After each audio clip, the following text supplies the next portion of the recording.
Welcome back. This is Dr. Dobrin with Lecture 1, the third video in the series for International Criminal Justice. So we're going to get right back into where we left off. American law comes from 6 sources primarily. First, common law. This is the English tradition. We'll get a little bit more into this as the semester progresses. Again, the United States was an English colony, so it stands to reason that English law influenced American law. Common law that had been converted to statutory law. Statutory law means that the laws were written and voted upon in legislative bodies. Even England did this as well. So very rare, just pure common law. There are a few common law states left. So one mostly is really 2 that common laws were voted upon and became laws. 3, case decisions. These are decisions of courts, high-level courts, Supreme Court at different states, or even the federal Supreme Court. Their decisions become de facto law. 4 is civil law. This is with a capital C. It makes a difference. Civil law is Roman law, that a lot of countries were founded by Rome or influenced by other countries that were founded by Rome. And so their law has a historical tradition to Rome. Louisiana, because it was founded by the French, used to have Roman law until the early 1960s, and the Napoleonic Code. We'll go into those a little bit later too. But there are some states that still have a history of Roman civil law. 5, administrative rulemaking, that some government agencies, their rules become law for all practical purposes. That IRS rules become law. Food and Drug Administration rules become law. EPA regulations become law.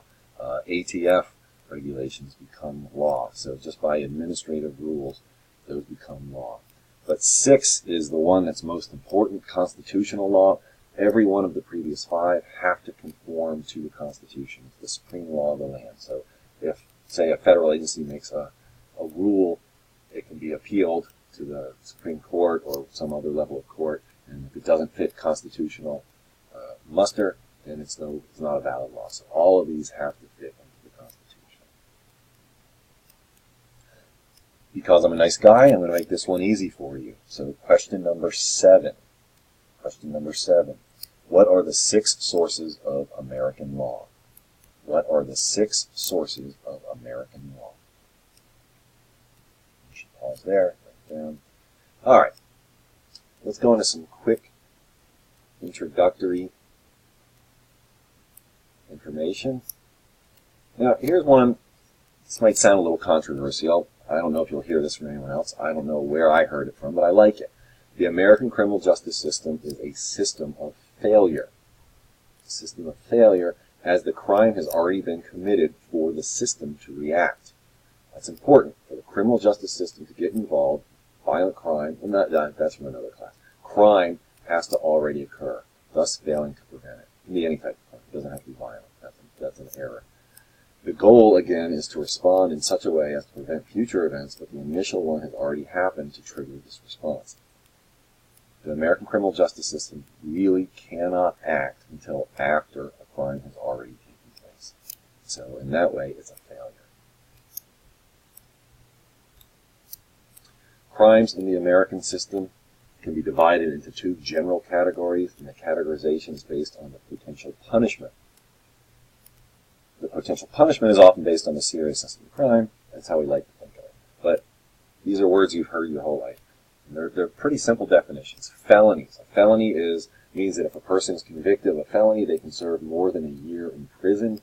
A misdemeanor, a person is convicted, can serve up to a year in jail. So more than a year in prison is a felony. Less than a year in jail is a misdemeanor. And for the most part, prisons are state and federally operated. Jails are local, usually county operated. But a lot of cities have their own jails. So a misdemeanor, you go to jail for less than a year. A felony, you go to prison for more than a year. For a behavior to be a crime in our system, we require mens rea and actus rea. Mens rea and actus rea. Actus rea is the criminal act. Actus. Guilty deed or act in Latin. It is the forbidden behavior. Something actually has to be done, or in very rare cases, fail to do something, like paying taxes. If you don't do something for the actus rea, you fail to do something. But for the most part, you have to do something. That's the criminal act. And then there's the mens rea, the criminal intent, the guilty mind. The act must be done with criminal intent, which also includes criminal negligence. Now, I'm not really going to spend a lot of time on it, but just for your own edification, there are really two defenses against crime. You can say you deny actus rea, which is saying I didn't do it, or you can deny mens rea, which is saying I did it, but I didn't have criminal intent. And there's a lot of different types of defense against criminal intent. We're not going to really go into them in this class, but it's things like accident, self-defense, juvenile status, insanity, things like that. Those are all defenses against mens rea.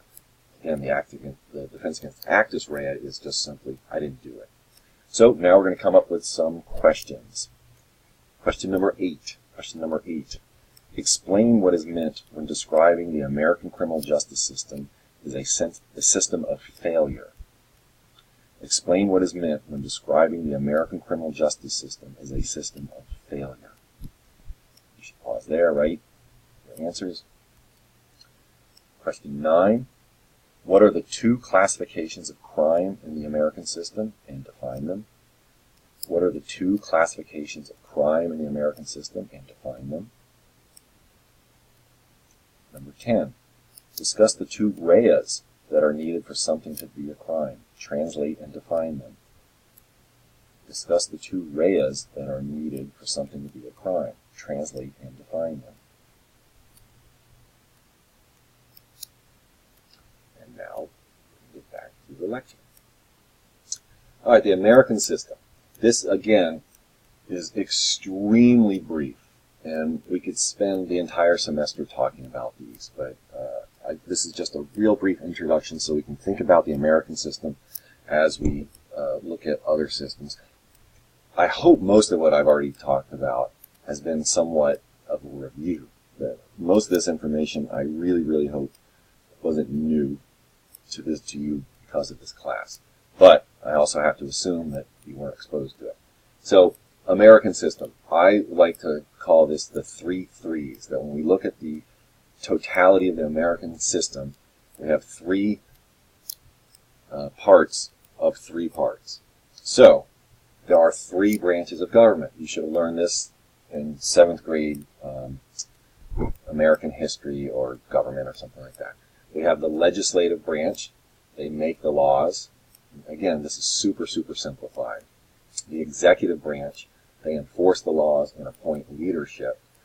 In the judicial branch, they interpret the laws. Now, we're going to jump real quick into the next part of 3s. This is 1-3, this is 2-3, the 3 levels of government. We have local government, and in the United States, most agencies are in the local level. People kind of think that we've got big, powerful federal government. It's the exact opposite. Like police, 97% of police are at the local level. Courts, local and state, and prisons, state, and so on. So we've got local, state, and federal branches of government. So legislative at the local would be something like the city council. Executive at the local would be the mayor. Judicial at the local would be like a very local court, like traffic court or something like that. At state, the legislative is the state Congress, Senate, and House. The executive would be the governor. Judicial would be the entire state court system, all the way up to the state Supreme Court. At the federal level, legislative is the United States Congress, the United States Senate, Congress. The executive is the president. Judicial is all the federal courts, circuit, district, that sort of stuff, going all the way up to the United States Supreme Court.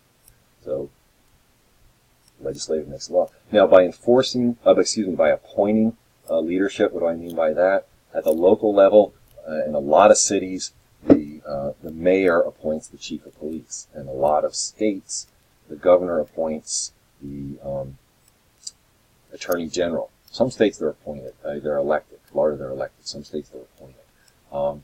At the federal level, the executive appoints the attorney general, appoints the judges, and so on. So there's a lot of executive power besides enforcing the law. It's the leadership appointment. So we have legislative, executive, judicial, local, state, federal. And then when we look at the criminal justice system itself, there are three parts: the police, the courts, the corrections. And again, we can divide those up into local, state, and federal. Most of the police are local. Most of the courts are, I guess there's a split with state, and corrections are local and state. Federal is just the smallest of all of these, but they're very powerful and important as well. But police, courts, corrections are the subsystems of the criminal justice system. So, question number 11. Describe the three branches of American government and what they do in relation to law. Describe the three branches of American government and what they do in relation to law.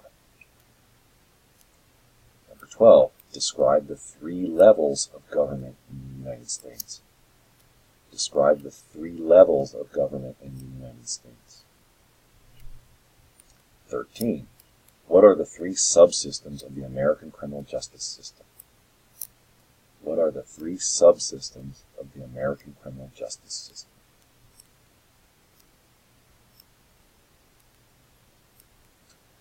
All right, we're going to just do a quick snapshot now. The Bureau of Justice Statistics has a very informative section of the case flow, how a case flows through the system. Please look at the link. Separate files posted so you can see a file in detail, and then click the links. I want you to explore the BJS website.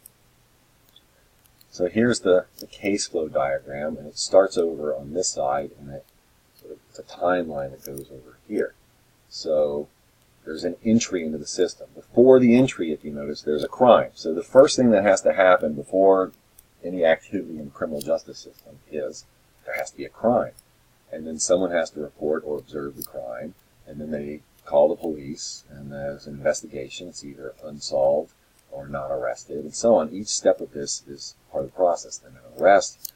Then we go to the prosecution and pretrial services, where charges are filed. There's an initial appearance, a preliminary hearing, bail and detention hearings.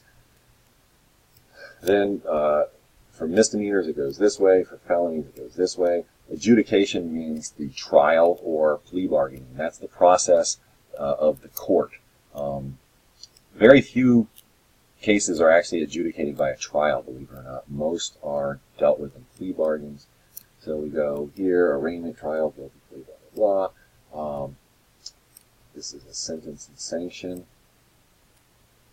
It's the sentencing stage, and we get the correction stage. Most people are given some form of probation, but then there's prison and parole. And capital punishment's a tiny, tiny little part.